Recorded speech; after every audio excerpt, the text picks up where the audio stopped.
आदरणीय बंधुओं, माताओं व मेरी प्यारी बहनों, राधे राधे।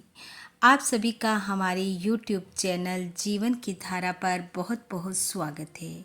बंधुओं, आज हम इस वीडियो में भगवान श्री राम के भक्त हनुमान जी की कथा सुनेंगे, जिसे सुनने सुनाने से हनुमान जी की कृपा से मनुष्य को शारीरिक व मानसिक बल की प्राप्ति होती है।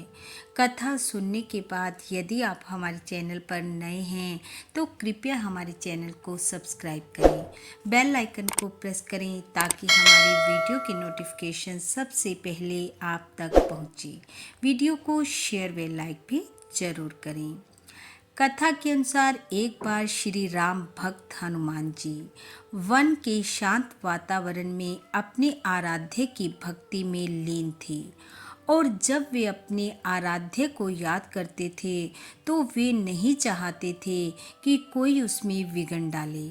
भक्ति करते हुए, राम गुण गाते हुए अचानक हनुमान जी को कुछ भयंकर आवाजें सुनाई देने लगी कि जैसे कोई वन के शांत वातावरण का विध्वंस करना चाहता है।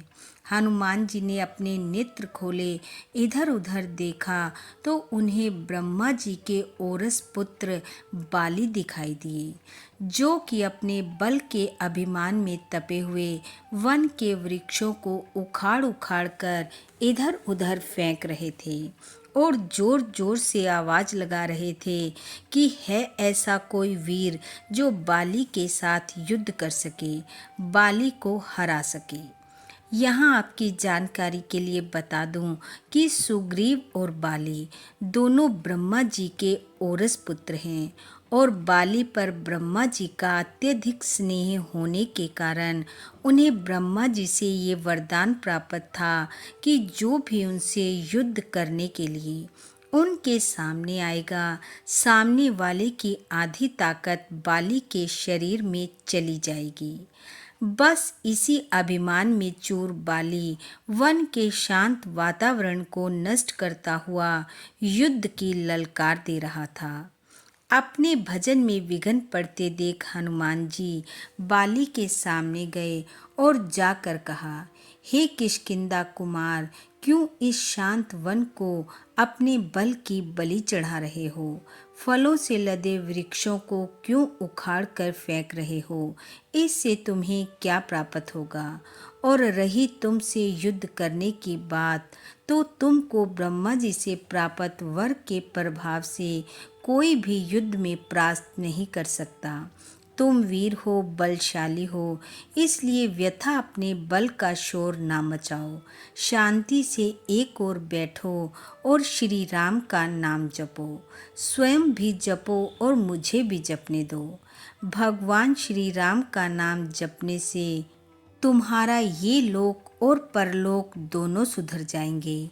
हनुमान जी के मुख से ये वचन सुनते ही बाली क्रोधित हो उठा और कहने लगा, हे तुच्छ वानर, तू मुझ बाली को उपदेश करता है, जिसने बड़े बड़े विश्व विजेताओं को धूल चटाई है, जिसकी एक हुंकार से बड़ा पर्वत भी खंड खंड हो जाता है। तू मुझे भक्ति का उपदेश देता है और वो भी राम की। मैं नहीं जानता तू कौन है और तेरा राम कौन है। तू ही तेरे राम को जप, मुझे व्यर्थ शिक्षा मत दे। बाली के मुख से ये शब्द सुन हनुमान जी ने पुनः नम्रता पूर्वक कहा, मेरे प्रभु राम तीनों लोकों के स्वामी हैं, अंतर्यामी हैं। उनकी महिमा अपरंपार है। वो ऐसे सागर हैं जो तुम्हें भव सागर से पार ले जाएंगे। यह सुन बाली ने कहा, इतना ही महान है तुम्हारा राम तो बुला मेरे सामने, मैं भी देखूं उसकी भुजाओं में कितना दम है। बाली के मुख से ये कटु वचन सुनते ही हनुमान जी क्रोधित हो उठे और बोले, ए मद में चूर बाली, तू क्या मेरे प्रभु राम को युद्ध में हराएगा? उससे पहले उनके तुच्छ सेवक को युद्ध में हरा कर दिखा। हनुमान जी की बात सुनकर बाली ने कहा, ठीक है, कल नगर के बीचों बीच हम दोनों का युद्ध होगा। यह कहकर बाली नगर लौट गया और जाकर यह घोषणा करवा दी कि कल नगर चौराहे पर बाली और हनुमान का युद्ध होगा।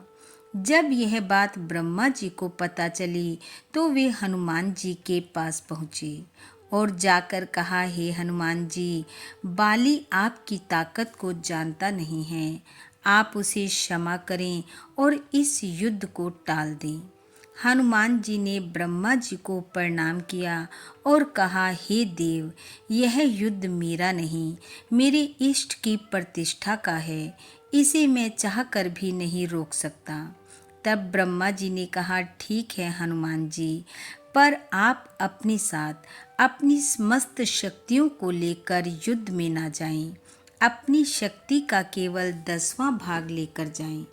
हनुमान जी ब्रह्मा जी की बात का मान रखते हुए कहने लगे, मुझे स्वीकार है, और यह कहकर वह युद्ध के लिए चल पड़े और शीघ्र ही उस स्थान पर पहुंच गए जिसे बाली ने युद्ध के लिए अखाड़े में बदल रखा था।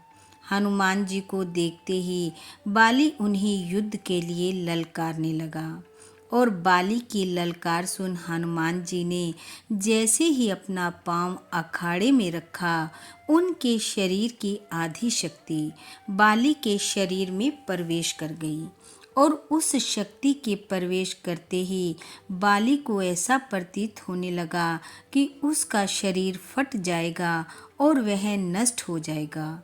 बाली कुछ संभलता उससे पहले ही ब्रह्मा जी वहां प्रकट हुए और उन्होंने कहा, हे पुत्र, इस युद्ध स्थल को छोड़कर कहीं दूर भाग जा।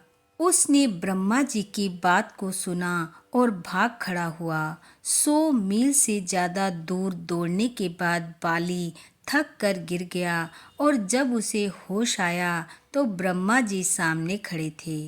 उसने पूछा, ये सब क्या था? मेरे शरीर में इतनी शक्ति का प्रवाह कैसे हो गया कि मुझे लगने लगा कि मेरा शरीर फट जाएगा।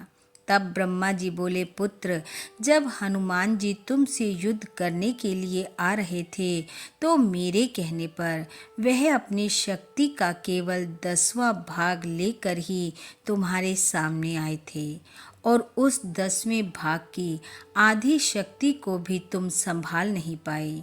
सोचो, यदि हनुमान जी अपनी समस्त बल के साथ तुमसे युद्ध करने तुम्हारे सामने आते तो उस बल का आधा हिस्सा जैसे ही तुम्हारे शरीर में प्रवेश करता तुम उसी क्षण फट जाते। इतना सुन बाली पसीने से तरबतर हो गया और कुछ देर सोचकर बोला, यदि हनुमान जी के पास इतनी शक्तियां हैं तो वो उसका उपयोग कहाँ करेंगे। यह सुन ब्रह्मा जी बोले, वे कभी भी अपने पूरे बल का प्रयोग नहीं कर पाएंगे, क्योंकि ये पूरी सृष्टि भी उनके बल के 10वें भाग को सहन नहीं कर सकती। यह सुन बाली ने वहीं से हनुमान जी को दंडवत प्रणाम किया और कहा, हे हनुमान जी, एक आप हैं जिनके पास अथाह बल है, फिर भी कितने शांत और राम भक्त हैं। एक मैं हूँ जो उनके भक्त के बाल के भी बराबर नहीं हूँ और उनको युद्ध के लिए ललकार रहा था। हे प्रभु, मुझे क्षमा करें। और यह कहते हुए बाली ने भगवान श्री राम के लिए तप करते हुए उनसे अपने लिए मोक्ष का मार्ग प्राप्त किया। बोलो भगवान श्री राम की जय। बोलो राम भक्त हनुमान जी की जय। बंधुओं, हनुमान जी की शुभ कृपा आप व आपके परिवार पर सदैव बनी रहे। आपका घर आंगन खुशियों से महकता रहे। इन्हीं शुभकामनाओं के साथ आप सबका बहुत बहुत धन्यवाद। राधे राधे।